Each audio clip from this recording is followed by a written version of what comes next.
Welcome to another edition of Fantasy Happy Hour. We got our Monday night triple now header. Was a double header. Things are getting switched. Get used to it.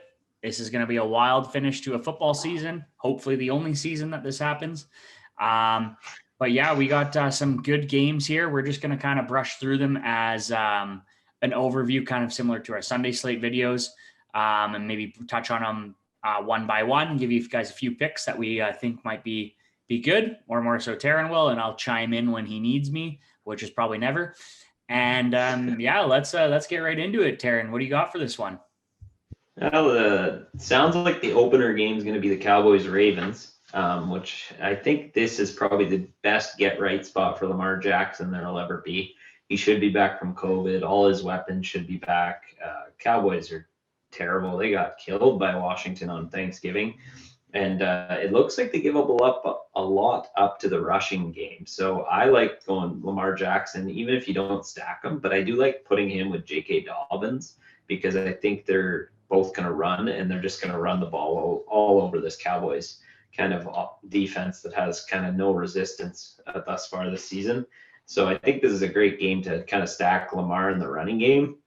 And that's a funny stack to do, but Lamar and the running game can actually work together for the Ravens. It's kind of one of those rare things. And I also love the Ravens defense here. We saw the Washington football team get about 15 points there against the Cowboys last week.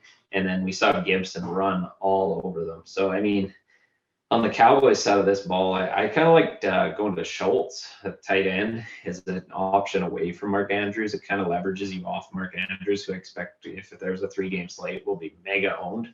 And he gets like 5 targets a game, red zone usage, so you have an option there. But I think this game's a bit of a blowout for the Ravens, just initial look. But do you have any kind of thoughts on this game?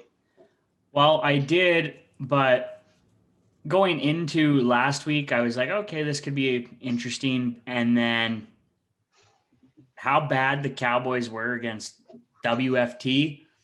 I mean, I don't even I was talking to a few other buddies who had some DK lineups, and everything was essentially ruined by their Cowboys picks. So, I mean, I don't know if you're at this point, you're taking, they're all, except with the exception of Elliott and maybe Cooper and maybe Gallup too. A lot of them are relatively cheap. Yeah. So I mean, I would look at maybe CeeDee Lamb, depending on what his price is, as kind of more of a filler role. You could take Andy Dalton to be different and like as a throwaway lineup. Yeah, that's mega different though on this slate. Yeah, 100%. And yeah, like you said, Ravens defense, I don't know if I'd be going for them if we're doing the slate and with the other game going on too, just because everyone hasn't played and COVID did run through that locker room pretty rampant. But yeah, that's my thoughts. What do you got on the next one here? Okay, and then so jumping into the second game that'll probably be played on this day. It is the nighter right now, so I don't know where the games are going to get flexed in or if they're going to be played at the same time. But you got the Buffalo Bills 49ers, which is probably the highest fantasy value game on this little 3-gamer. I mean, you got Josh Allen and a pretty electric offense there with the Bills, and also pretty bad defense this year. It just hasn't looked, you got a great corner in Tre'Davious White, but he hasn't looked that great thus far, and the Bills overall haven't looked like the same defense they have been in past seasons. And then 49ers came back and beat the Rams last week, so like they kind of bounce all over, and then they have a great game. I really like going to Raheem Mostert again at running back here, and I also really like Nick Mullins as a quarterback option in this game. It's kind of going to be under-owned, but the Bills defense has given up a ton to Herbert. I think Herbert ended up being the highest scoring quarterback last week. Or just shy of Mahomes. And, this is a Bills defense that you could throw on. And I like the option in Deebo Samuel with him. Deebo saw, I think, 11 targets and 11 for 134 on 13 targets last week. And he plays in the middle. And the Bills are most susceptible to guys in the middle. So he tends to run a lot of crossing and those slant patterns up the middle and just catches the ball and can often take that to the yard. So I think that's a great little different stack on this slate. And then of course you can go to Josh Allen and the gang over there. It's usually Diggs. Diggs didn't have as good a game last week.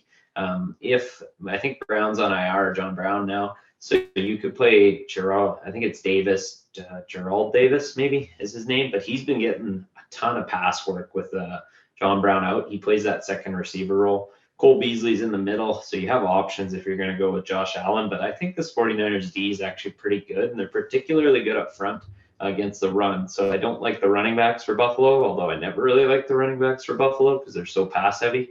But overall, I like kind of stacking this game up a little bit, but I actually prefer Nick Mullins if he. I think he's playing. I assume that no news is going to break on Jimmy G. I think he's out for the season now. And overall, those are kind of the plays. Do you like McKinnon in this matchup? He saw like all the third down work. Well, before I touch on that, I flipped my last week's lineups and went heavy on the Bills with Josh Allen, Singletary, and Diggs, and that did not work out very well for me. However, as you said, in this 3-game slate, it hopefully should work out for you. It's probably it'll probably be the highest owned, but hopefully the most reliable. In terms of the 49ers, I like McKinnon as the cheaper running back option, probably your RB2 if you're doing the slates versus the showdown. He'll probably be very cheap and affordable, he's been almost minus 2 weeks, I think. There's a couple weeks there he kind of shot up a little bit. I actually don't mind. I kind of want to take on the Bills side, Dawson Knox, tight end option there. Hopefully gets you 10. I think he only got 8 on Sunday, but when the whole team's having a slow day, not that bad still. Going over to Davis there, Gabriel Davis. That's what you're looking for with that one. I think you said Gerald. I did. Yeah. Yeah. But that's about all I got. What do you got going on for our third game slate in the slate here to finish it up?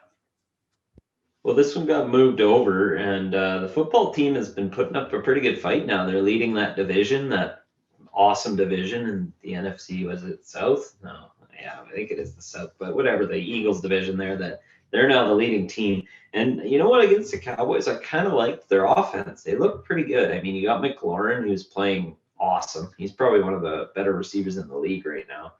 Running great routes, getting open all the time. And I mean, Alex Smith isn't a great quarterback, so you're not going to look for him to have huge games ever. But guys like McLaurin are going to get their work. Logan Thomas getting a ton of work there.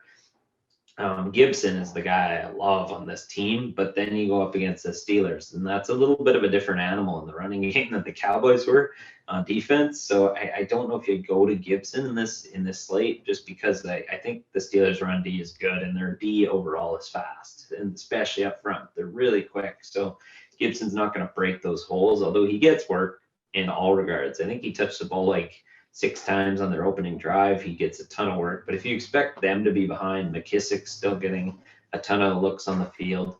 And so those are kind of your options with the football team. I wouldn't go to Alex Smith. It just doesn't seem good.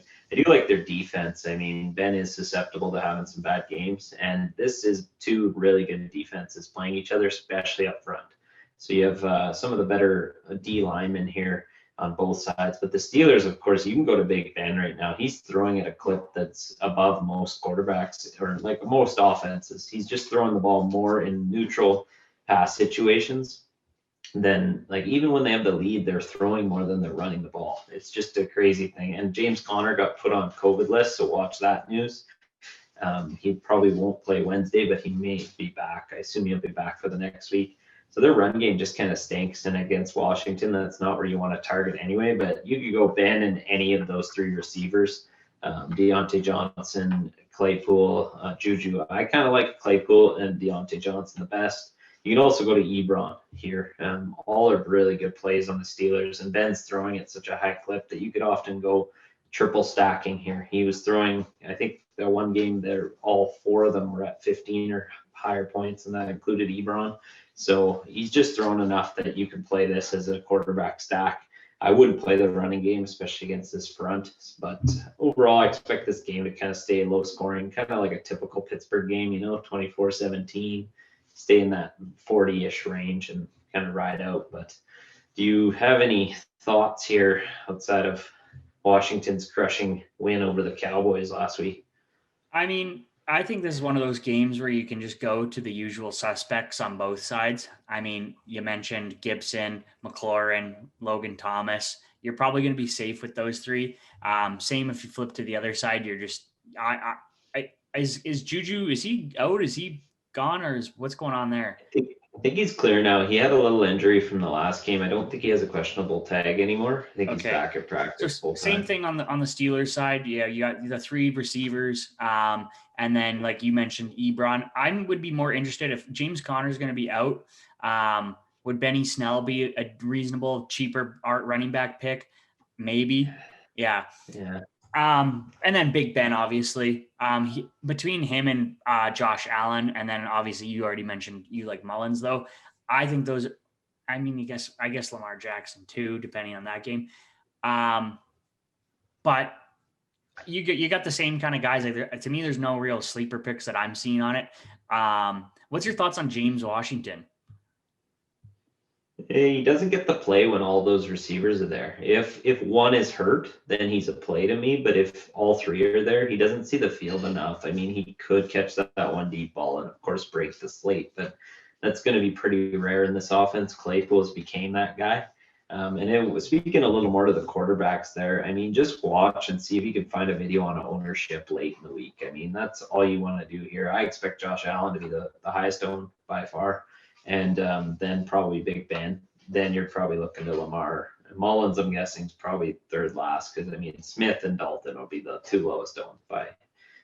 I just think that's obvious, especially against the defenses they're playing.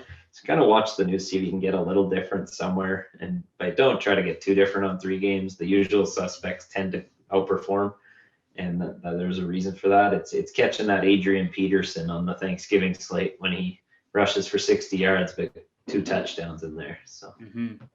Okay, well, thanks for that. Thanks everyone for watching. If you like it, give us a like and a comment. Let us know who you're picking. And if you're feeling generous, subscribe to the channel. Yeah, we'll talk to you guys in week 14.